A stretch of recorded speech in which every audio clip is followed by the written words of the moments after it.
Friends, I welcome you to my channel. Before listening to this story, I will ask you to like and subscribe. It is not difficult for you, but it is pleasant for me. And we're starting. Janet and I have been married for 12 years. We've been in love with each other since we were 10 years old. I was never interested in college, so immediately after graduation I got an initial job at Desmond Engineering as a draftsman. A year later, Janet and I got married, and the next year we became the happy parents of twin girls, Bethany and Brittany. It wasn't easy for us for the first few years, but we didn't spare any money, and everything seemed to be fine. I was still a draftsman, but a few steps higher than when I started. Money was better, but it was still tight. We managed to save enough to buy a small house, and we had 2 good cars. They weren't new, but they weren't exactly dead either. Janet always wanted to be a housewife, so she never worked. We didn't need any extra money, so that was fine with me. We were both healthy and in good shape. Janet is a little bigger than when we got married, but not by much. She was just over 1.5 meters tall, and she had dark brown hair that she wore with bangs. She looked like a little Mary Osmond. I haven't changed at all. I played on the school football team on the right wing, so I wasn't small, but I wasn't flabby either. Billy Martin moved to Reading from Lancaster about a year ago and got a job at Desmond Engineering as a surveyor. Billy and I played football against each other and immediately became friends. He also married his high school friend, a red-haired girl named Sarah. Sarah and Janet became friends immediately. They didn't have children yet, but they were perfect babysitters. In our free time, Billy and I enjoyed each other's company. It was a pleasant break from the wives. Of course, Janet and Sarah did the same thing. They went shopping together, to parties and club meetings, and Billy and I watched girls and TV. Sarah also got a job as a secretary at a company located near the city. I started noticing some things about 6 months ago. Previously, a parent-teacher meeting was held once a month, but now it has become held every week. Sarah didn't have any children, but she always went to meetings with Janet. The frequency of Tupperware and Magic Chef parties seemed to increase every month, but they never bought anything. They joined a book club, but they never seemed to find time to read. On weekends, they spent hours shopping, but bought very little. Janet's collection of fashionable underwear seemed to be replenished, but I never managed to enjoy any of them. It started to torment me. I never talked to Billy about anything because he didn't seem to pay attention to it. I didn't want to cause problems if something was going on. About an hour after I put the girls to bed, Janet came home from some kind of party. She took a shower before Sarah picked her up, and as soon as she got home, she took another one. It seemed strange to me. While she was in the shower, I quickly looked into the basket and found a set of black lace underwear. So, who would wear black lace lingerie to a party? I'm not in the habit of checking my wife's panties, but I did it tonight and found them wet and sticky. I put them in my pocket. Until tonight, I had never looked into my wife's purse or wallet. The only thing that really interested me was her mobile phone. Obviously, she was pretty sure that I wouldn't eavesdrop, because she hadn't deleted a single call in the last week. Most of the calls were addressed to Sarah, but a large number of incoming and outgoing calls were to the numbers KC, KH, and KW. Of course, I had no idea who they were, but I quickly realized that the letter C means cell phone, the letter H means home, and the letter W probably means work. I checked Sarah's address book, and it also listed 3 numbers, Sarah C, Sarah H, and Sarah W. I was amazed at how well my wife's phone was organized. I looked at Sarah's work number and noticed that he had an extension number. I looked at the KW number, and it was the same number as Sarah's, but with a different extension. It wasn't hard to guess that Janet was calling and answering calls from someone who worked with Sarah. It was also easy to guess that it was Sarah who must have introduced Janet and the mysterious company K. Gilbert Engineering is currently closed, so I took Janet's phone and called KW. Hello. You've reached Ken Sanders' phone. I'm not here right now, but if you leave your name and phone number, I'll call you back as soon as I can. I hung up right after the beep. It was too easy. John, are you going to bed? Janet just poked her head in the doorway. I've almost finished reading this book. I'll go to bed as soon as I finish reading, if I don't fall asleep on the couch. Of course, I had a firm intention to sleep on the couch. It was a restless night. I kept trying to figure out what I had done wrong or what I could have done differently. It was a terrible waste of time and mental strength. Every time I switched my thoughts to what I should have done, They returned to what I had done wrong. I kept looking at the clock, but it didn't move. All I knew for sure was that I wasn't going to take any blame for what happened or what was going to happen. I woke up to my two little angels cooking breakfast. Janet advised them to take care of themselves rather than force themselves to serve. It was a good idea, and it seems to have worked. I stretched and scratched myself when my wife came into the room. "You'd better hurry, John, or you'll be late for work." "No problem. I'm not going to work today." "Why? You never miss work." "There are too many personal problems." I yawned and staggered into the bathroom. I needed to take a shower. Janet looked a little puzzled. When I returned, the girls had already left for school. I took a cup of coffee and sat down at the table opposite my wife. She looked up at me reluctantly, as if expecting something, but not knowing what. "Tell me about your novel." I didn't want to beat around the bush, but I knew perfectly well that she wasn't going to just open up and reveal her soul. "John, be serious. Is that why you're moping? Do you really think I'm cheating on you?" "Yes. Now tell me about your novel." "We've been married for 12 years, John. Why do you even think that?" "Janet, I have a lot to do today, and I'm not going to sit here and play games with you." "I'll ask you again. Tell me about your novel." My loving wife sighed in exasperation and leaned towards me. "John, it's all in your head. There is no affair." "Well, I'd like to thank you for being honest, but I can't do it right now." "Isn't it?"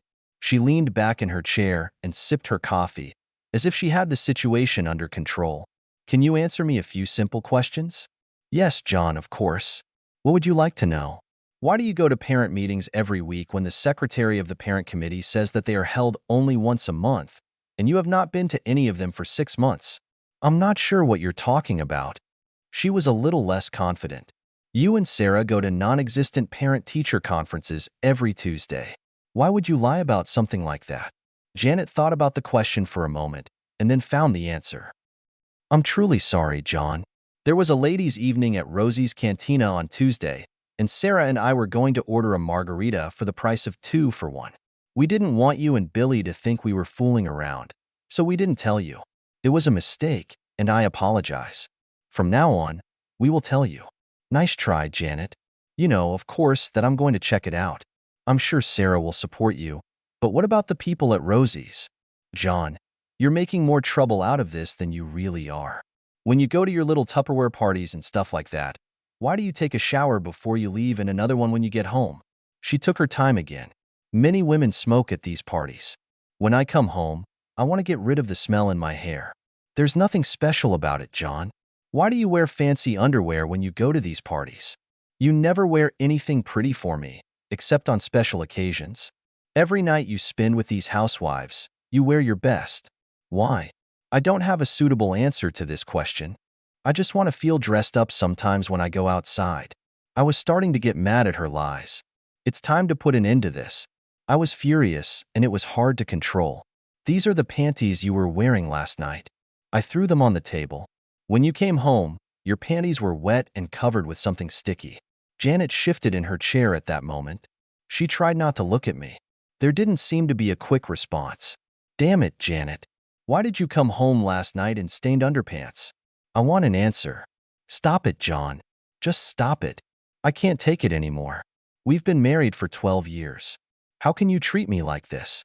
The continuous stream of lies and constant denial finally got to me. With all the force I could muster, I hurled my half-finished coffee cup across the room, smashing the front panel of the microwave oven. This time, I undoubtedly caught Janet's attention. I had never seen her look like that before because she had never seen me angry before. Leaning across the table, I looked directly at her and spoke louder than before. "Who the hell is Ken Sanders?" She jumped up from her chair and backed towards the sink, trying to get away from me. "For the last damn time. Who the hell is Ken Sanders?" "A friend. Just a friend." She was scared to death when those words came out of her mouth. "Did you have something with him?" "Yes. Yes. I had sex with him." "Did you make love to him last night?" "Yes. Yes, it is." "Stop it, John. Please stop it." "I'm sorry. I'm sorry. Just stop, please." She was standing at the sink and crying like crazy. I took a cup out of the cupboard and poured myself a fresh cup of coffee. As I started to sit down, Janet's cell phone rang. Her gaze darted from me to the phone and back again. It's from Ken. I think we'd better answer it. I pressed the speakerphone button and answered the call. Good morning, honey. I just came to work and saw that you tried to call me at my work number last night. Did you forget something at my place? Janet, or should I say Sweet, looked depressed. There was a moment of silence. Janet, are you there? Is something wrong? She looked at me with a petrified expression. I nodded at her to answer. Ken. She hesitated. Ken, my husband is here. He knows about us. His phone is on speakerphone. He didn't hang up, but he didn't answer either. I felt obliged to let him go. Ken, my friend, I have a few things I have to do this morning, but I promised to come by your place after lunch. Maybe you should dial 911 on speed dial. I ended the call and put the phone back in my pocket. Janet just stood at the sink in her bathrobe and shivered. I have to go now. I have one more question. What's the name of the guy Sarah's dating? John? No. Please don't make me. The second cup flew across the room and smashed against the tiled wall behind the sink. She jumped back and couldn't speak fast enough. Calvin Bostic. I'll be back in the afternoon. By then, move all your things. My mom will stay with the girls until we agree on something else. Anything you can't take with you in the car, I'll deliver for you. Let my mom know where you'll be. Don't call me. She didn't move or say anything else when I walked out the door. Of course, I had no idea what to do next. I decided to go into the office and see Billy. I thought of him as a friend and felt that he should know what was going on. It was pretty easy to guess that Sarah met Calvin at work and became friends with him. Ken was probably Calvin's friend who needed to go on a date. I may have simplified the situation a bit, but it seemed to me that it was enough. Billy wasn't in the office. He was at the construction site, installing some poles or something like that. I called him on his cell phone. Billy, I don't want to bother you, but I have some bad news. Has anyone been hurt? Not yet, but it will be soon. What the hell are you talking about, John? Janet and Sarah have got a couple of boyfriends. On all those nights when they were supposed to go to Tupperware meetings and parties, they really got together with them. Are you sure? I don't believe you. John, it sounds like some kind of bullshit to me. Ask Sarah about a guy named Calvin Bostic. He works with her. I think she introduced Janet to another guy, also from there. Damn, are you sure? Damn it, John. I know Calvin Bostic. We were in the same senior year. What about a guy named Ken Sanders? Yes, with him too. A tall, thin guy. Billy, I believe Janet is going to warn Sarah as soon as she can. Janet told me a bunch of lies this morning before I pinned her to the wall.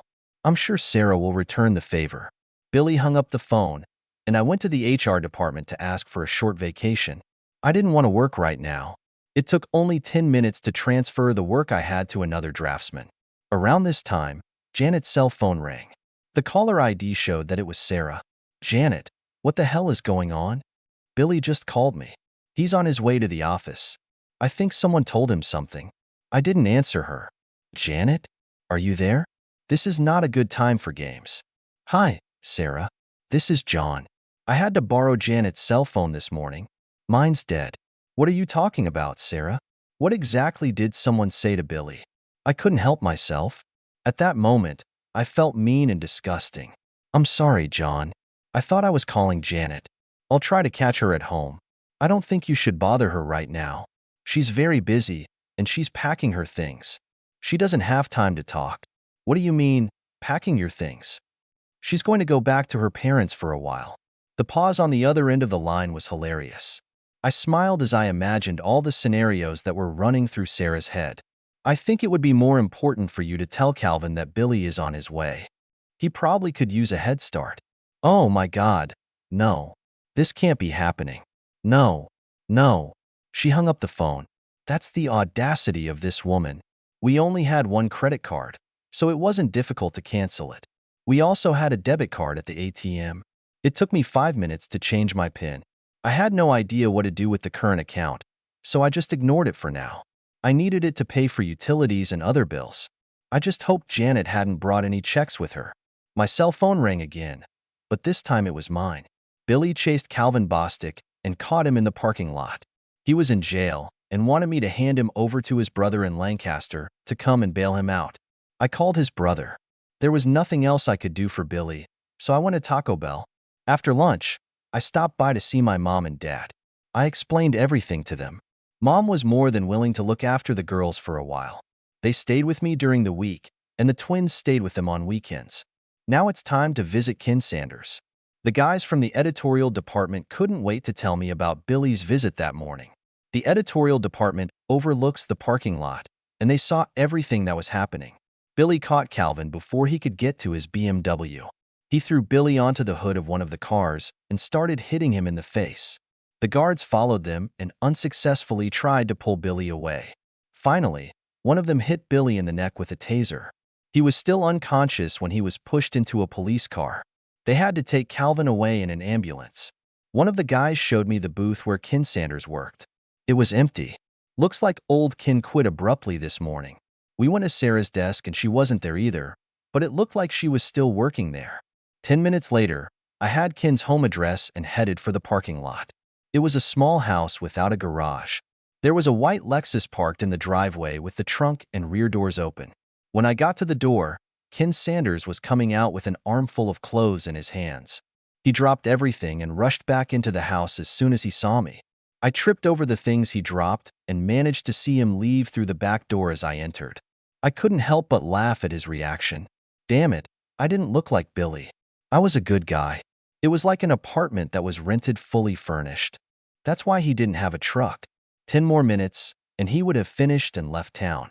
I couldn't wait to chat with Ken, but I didn't want to chase him. I looked around the room for something interesting and found some pleasant surprises. The first thing I picked up was his mobile phone. It was lying on the desk in the living room next to a folder with his passport and some personal papers. There was a cute little laptop computer on the dining table. I couldn't find anything else, so I packed up what little I had and left. I didn't want to do anything that could be considered a crime, so I suppressed the urge to smash his car. It was wonderful.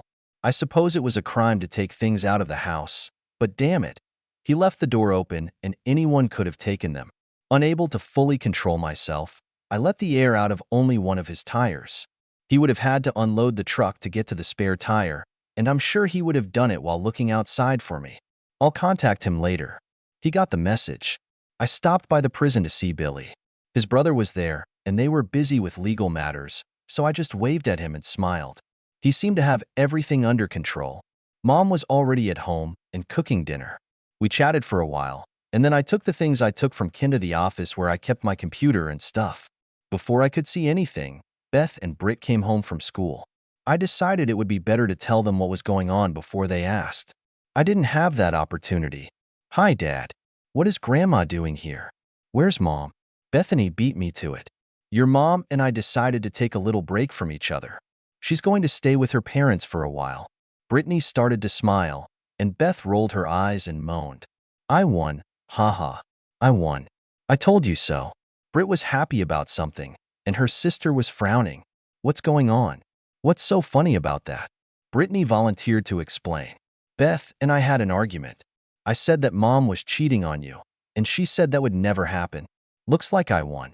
I never said anything about your mom cheating on me.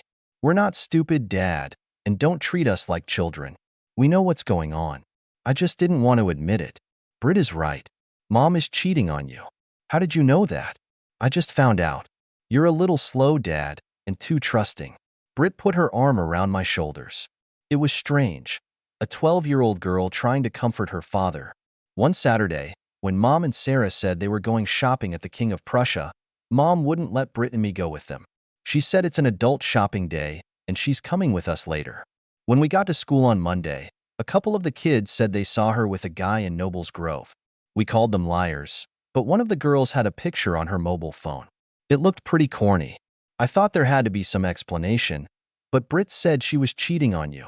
Why didn't you tell me anything? They both just shrugged their shoulders. A couple of weeks later, Tracy Mercer's parents saw Sarah, Mom, and two guys in Allentown. They told Tracy about it when they got home. I sat stunned. Thank God Grandma invited us to dinner. We didn't discuss this issue at dinner, and I excused myself before dessert was served.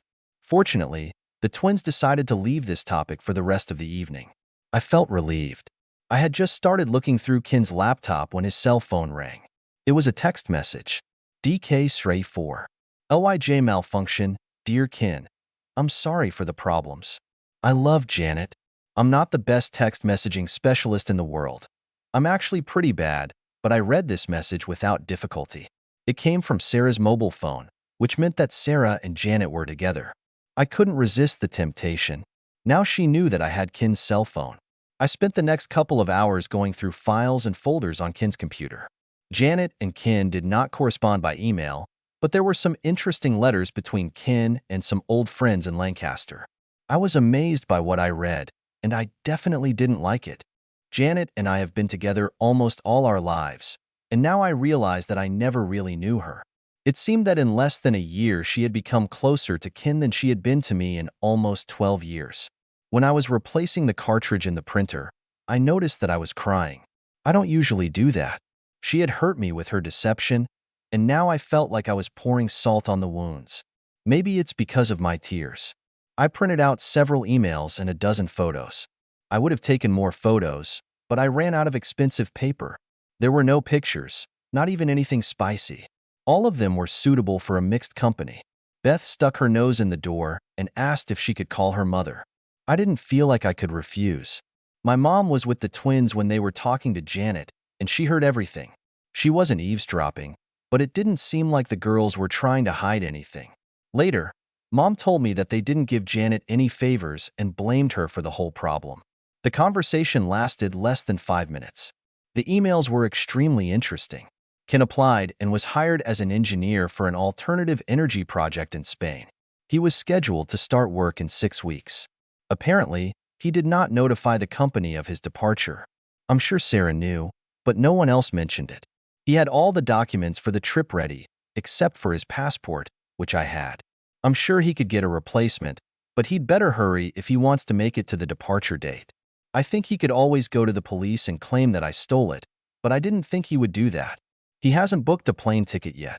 One of the emails to a close friend explained a lot. Janet planned to get divorced after she joined Ken in Spain. She realized that I would never let her take the girls out of the country, so she was going to get me recognized as an unfit father.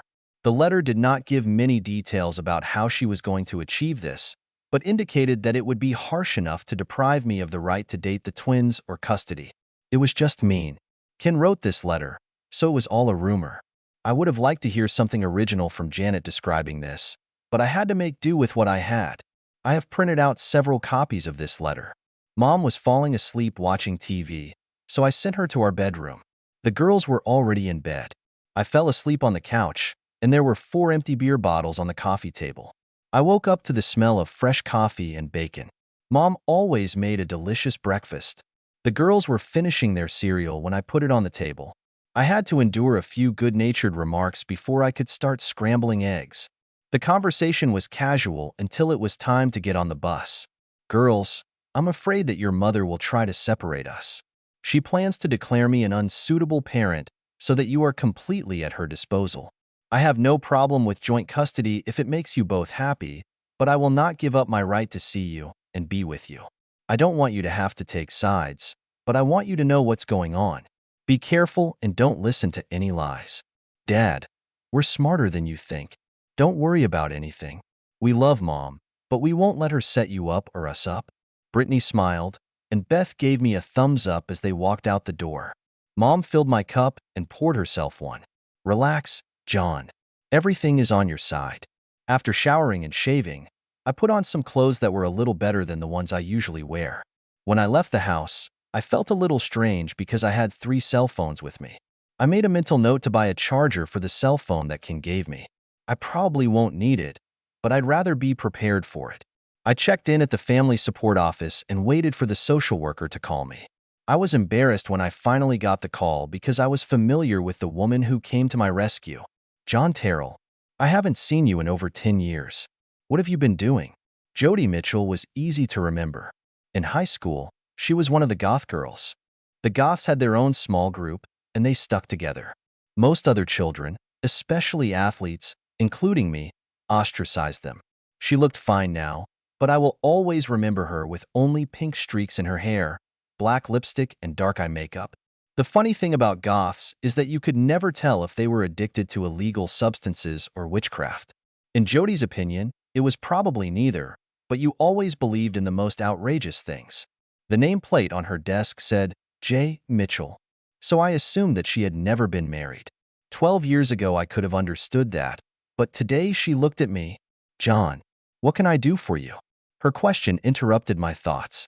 I found myself stuttering a little. You look great, Jodie. She laughed at my awkwardness. You mean, compared to how I used to look? Now I'm confused.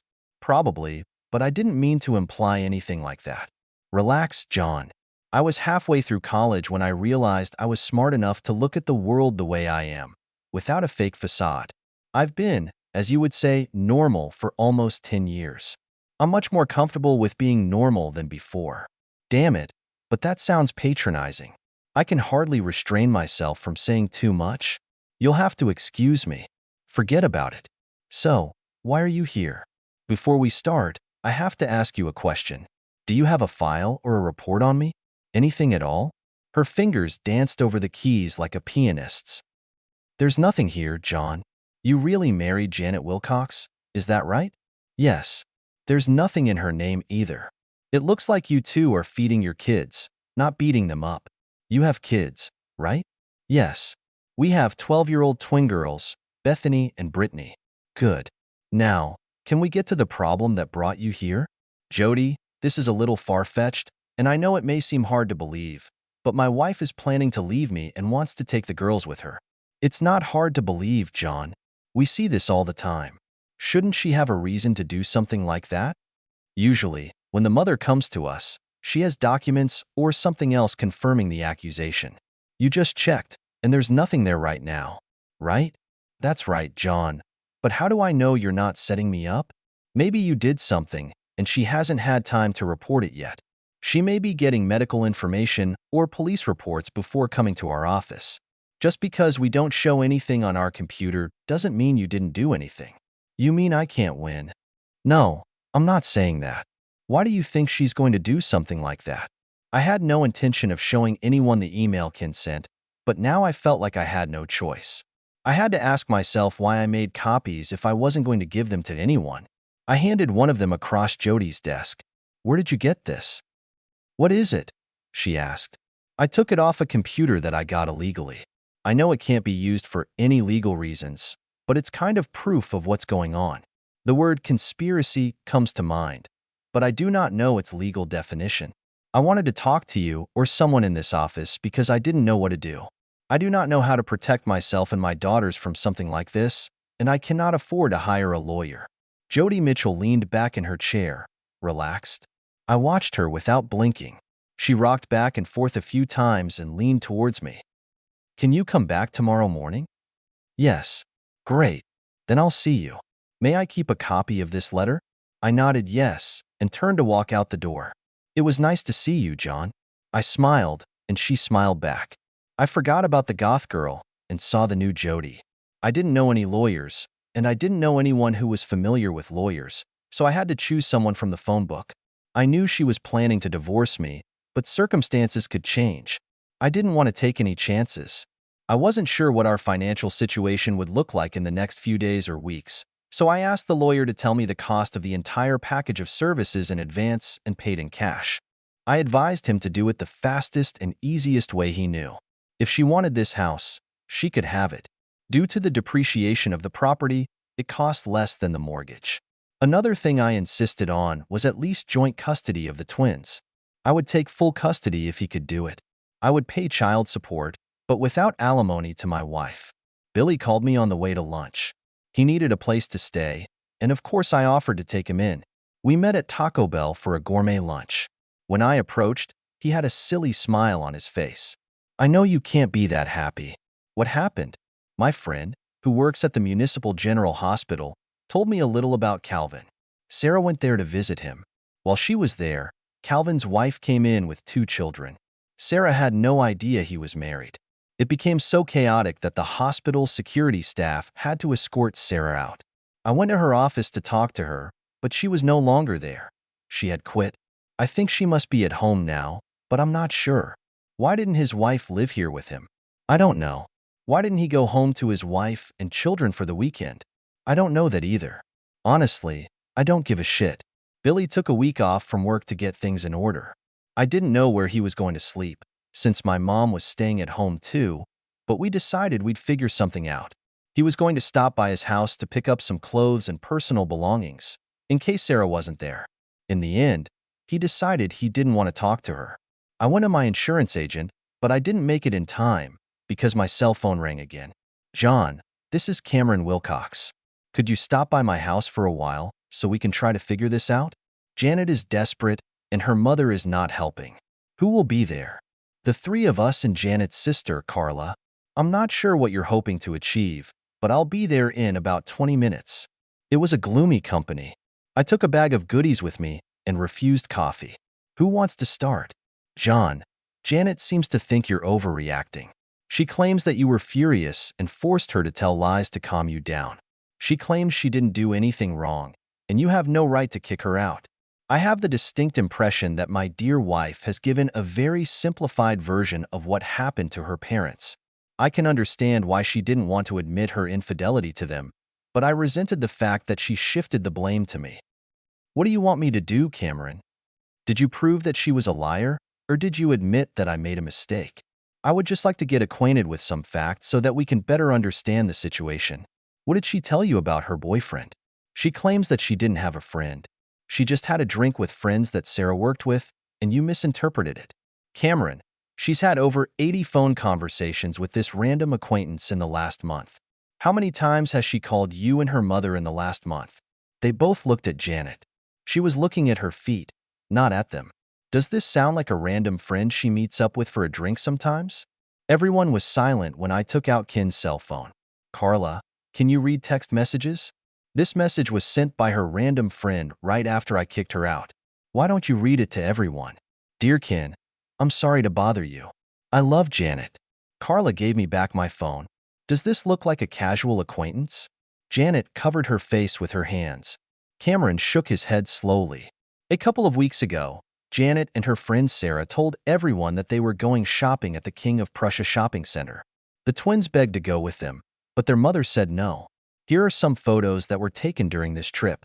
I handed Cameron 6 photos, which he looked through and gave to Martha and Carla. It doesn't sound like the King of Prussia. It's like the Nobel Grove. Damn it, Janet. What's going on? Martha had been silent until that moment. Janet, in every photo you are holding onto this man's hand with all your might.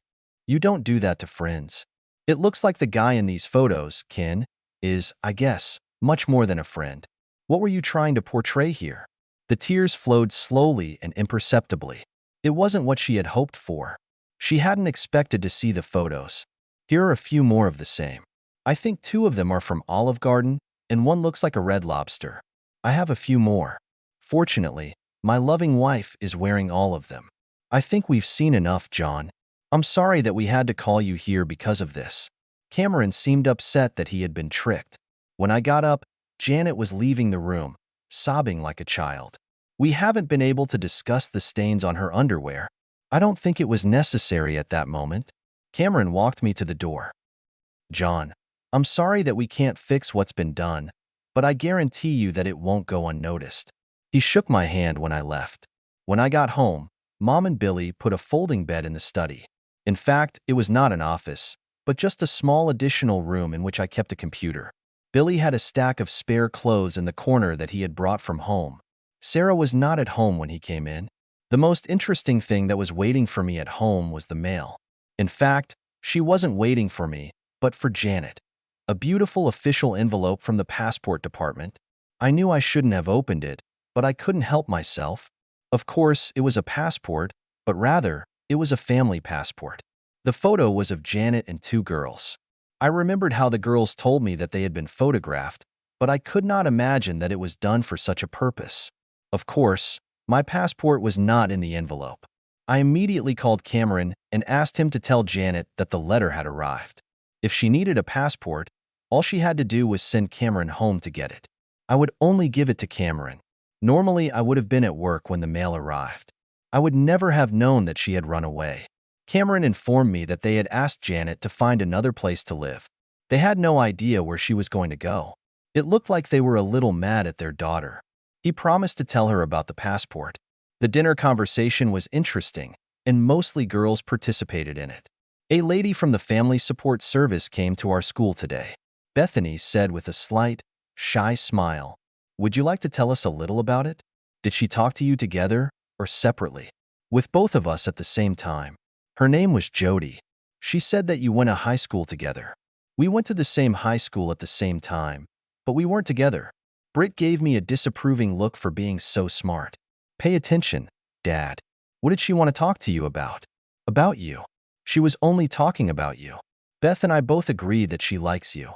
Did you understand this from a short conversation? She talked to us for over an hour. We skipped physical education and part of the geography lesson. They were talking at the same time, and I could hardly keep up with them. Dinner was interrupted by Carla's phone call. She wanted to talk. I met Janet's sister at McDonald's. We sat down at a table in the corner and drank 2 very hot coffees each. Janet asked me to try to explain what's going on. She couldn't do it on her own. This may sound stupid, but if I have any questions, how will you answer them? I don't think I can do it. All I can do is talk, and you listen. I'm sure I'll get something mixed up anyway, because when she told me that, most of it sounded like nonsense. You're setting me up to tell me later that you have no answers, just excuses and excuses. I always knew you were smart, John. Let's get this over with. I have other things to do. At first, she blamed Sarah for everything. Sarah started cheating on Billy and made it look like it was exciting and romantic. Janet said she had never experienced anything exciting or romantic. All she's ever had is you, loving and reliable. When Ken Sanders first started working at Gilbert's, Sarah convinced Janet to invite them out for a drink and a snack. While they were together, Sarah and Calvin often disappeared to make love for a while and left Janet and Ken alone. Eventually, they started dating too, and it soon turned into a real romance. Once it started, she couldn't or wouldn't stop it. Ken impressed her with his stories about what he was doing and what he was going to do, and she wanted to go with him and share it all. When he asked her to go to Spain, she gladly agreed. The big problem was not to leave you, but to leave the girls. She knew that you would never let her take them abroad, so she was going to come up with a way to make you look like a bad father. Now she realizes that it was a mistake. After talking to the girls, she realized that they were closer to you than to her.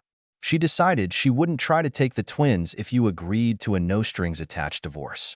Is that all? Almost so. Yes. Good. Tell her to get the paperwork done. I won't dispute it if everything is as you described. Oh, John. And one more thing. Janet would like to get her passport. Do you have it with you? Now everything began to clear up. I had no idea how she was going to do it, but I suspected that she had not given up hope of taking the girls with her. They would kick and scratch all the way, unless she had something in stock. The family passport was a real blow to the deal. Carla, my coffee is cold. I'm going to go home and take a hot shower. Don't call me anymore. John, what the hell is wrong? What did I do to make you so angry? You know perfectly well what you've done. Do you both really think I'm that stupid? Go back to your sister and tell her that she will never dare to lay hands on my daughters. Since you decided to help her, I have to ask you never to talk to my girls again. Carla was talking on her cell phone when I left the cafe.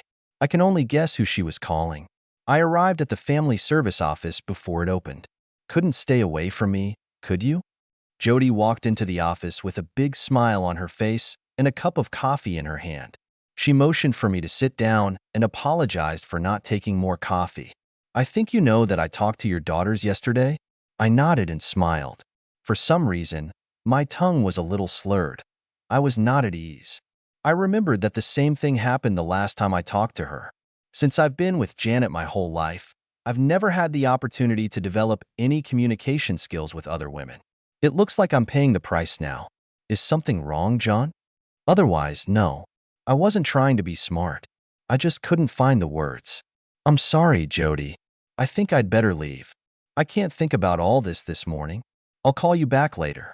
Before you leave, I'd like you to know that I'm seeking an injunction against your wife.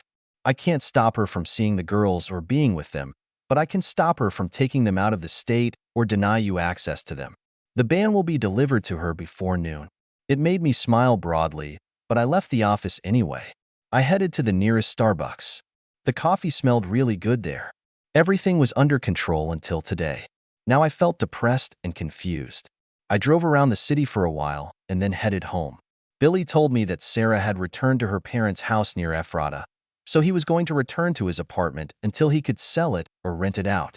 He spent the morning at the bank, the insurance company, and the lawyer's office. He wanted to try to get some money from the company, but there were no rules in their company prohibiting friendships. His lawyer said it would not be an easy fight. He went to the hospital and found out that Calvin was being discharged. His wife was doing the paperwork for the discharge when she saw Billy. Before he could leave, she cornered him and carefully explained that she was trying to get Calvin to drop the charges against him. He was very surprised when she thanked him for his help. Apparently, she had been trying unsuccessfully to establish a relationship with Calvin for several years. After Billy left, I just sat on the porch and drank beer. Mom brought me a meatloaf sandwich and sat with me for a while. She didn't say anything, but she drank the beer. She said Dad would come over for dinner and stay the night. When Jodie Mitchell drove up, Mom came into the house. Jodie sat down next to me, but declined the cold beer I offered. We sat for a few seconds before she spoke. I handed over the documents to Janet about an hour ago. She was a very irritated woman. By the way, she lives with her sister. I finished what I was holding in my hand. It's probably good, but why do I feel so bad? In such cases, John, there is nothing good. It's just not that bad. I took out another beer, waited, and then put it back in the fridge. Could you come in and explain all this to the girls? I got along well with them, but no matter how carefully I choose my words, it will sound like I'm putting the blame on their mother. I'm afraid that if I do that, I'll push them away somehow. I don't want to do this.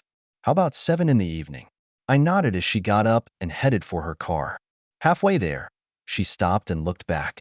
It was a good sign, and I smiled. She smiled back. Jodie came over that evening and spent a lot of time with Beth and Britt.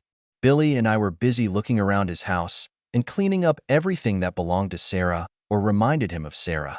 Jodie started coming to us several times a week. Pretty soon she started spending as much time with my mom as she did with the girls. I noticed that she was ignoring me. It suited me, but I was curious. One evening, when the girls had already gone to bed, she sat down next to me. I felt I had to talk to her. I didn't have a chance. She spoke first. John, do you have any wine?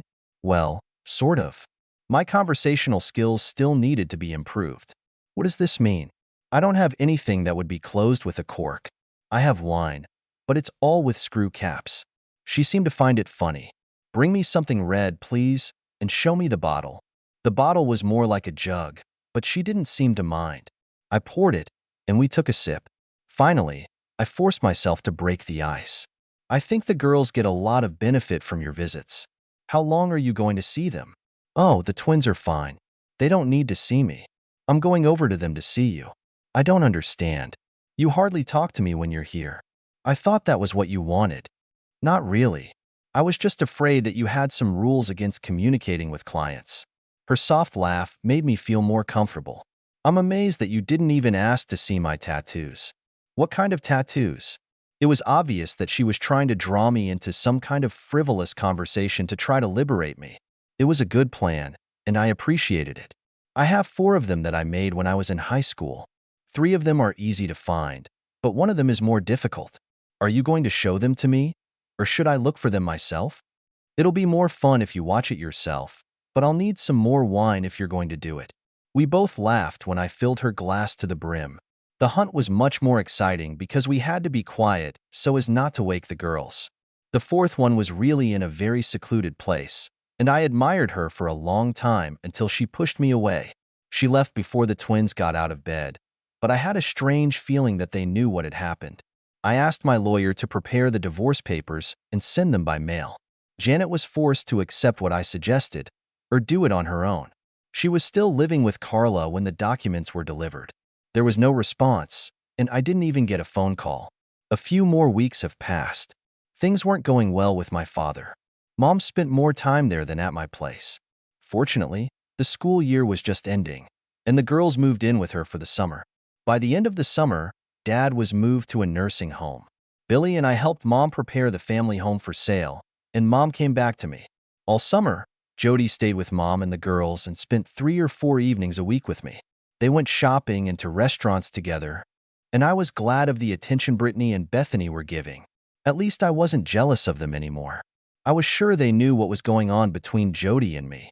Janet called the girls about once a week, but the conversations were always short and, according to Mom, seemed tense. In most cases, the twins didn't even tell me that she had called. Billy's divorce from Sarah was finalized. I had no idea how things were going with my divorce.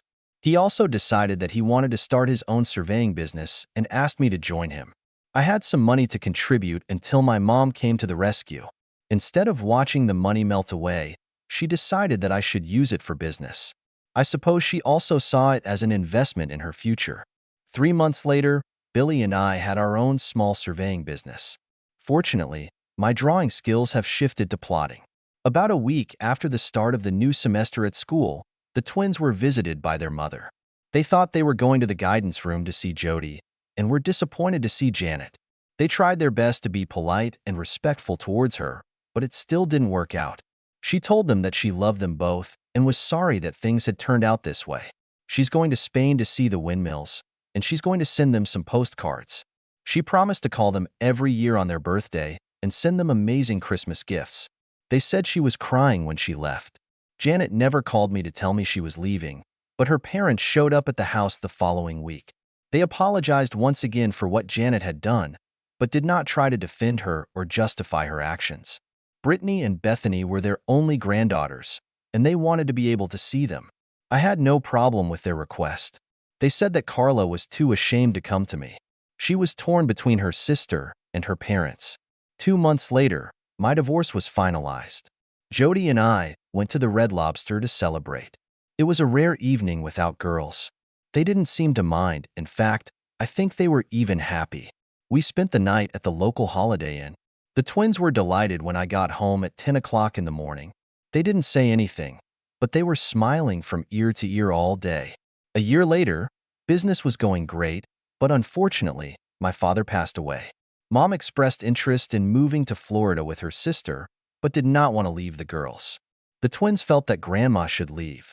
They carefully explained to me that Jodie could take her place, even though she couldn't cook as well as my mom. They also insisted that they were old enough to live in separate rooms. It was an obvious and good plan. The girls received greeting cards from their mother, but never received a phone call. She also sent me a lot of postcards. All the postcards depicted Spanish windmills. I wasn't sure what that meant. She sent them 2 elegant embroidered dresses for Christmas, but she did not expect that the girls, having reached adolescence, would grow up so quickly. None of them seemed disappointed that the dresses were too small. Gilbert Engineering has become our largest customer. Billy was pleased to learn that Calvin now teaches electronics at the Lebanon County Vocational School, which has significantly improved his position compared to his previous position. He was no longer married. Sarah remarried and moved to California. Ken Sanders didn't last even 6 months in his new job. Now he was working in the States, but no one seemed to know where exactly. Billy contacted the Alumni Association of his high school to see if he could find out. My best friend always thought that I broke up with Ken too easily. The strange thing was that the girls were still receiving postcards with windmills. There was never any information on the postcards, only general wishes. Cameron told me that Janet called them several times. She worked at a travel agency in Barcelona. She never mentioned Ken or gave them any information about what happened between them. Jodie and I took a short trip to Maryland to get married quietly. A year later, she was pregnant. Brittany and Bethany were as excited as we were. They were looking forward to having a goth girl sister. I think it was some kind of joke between the girls and their new mom. They never let me in on this. I have never understood the meaning of Spanish windmills. End.